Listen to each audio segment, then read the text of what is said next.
Hello, friends, and thanks for joining. Today, I want to talk about what it means to be a servant. Time and time again, if you look at the parables of Jesus or even the teachings of Jesus, he uses the word servant quite often. There are two words in particular that I want you to pay attention to. One is a doulos, which is more of like a slave, and the other is a diakonos, which is more like the servants that we would see. But I want to ask you this question. What do you think of when you hear the word servant? I know for me, I think of somebody that waits on somebody or takes their needs and sets them off to the side so that they can go and do something for someone else.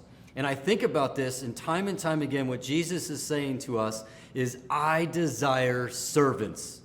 So if you're out there and you're leading a church or a ministry or you're trying to get one off the ground, I pray that we would all understand this, and I speak this over my life more than anybody's right now, that we would come to understand that Christ desires servants. May we all be servants in his kingdom.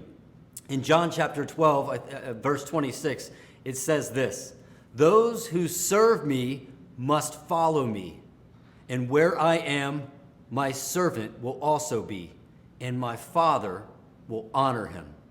Wow, think about this. It says, my servants will be where I am. If you want to follow me, you must be a servant. Well, where did Jesus go if we're going to follow him? He went to the lame, to the lost, to the broken, to the hurt, to the widowed, to the orphaned, to the ones that were outcast in society. That's where Jesus went. And he said, by the way, if you're going to be my servant, follow me. Go where I went.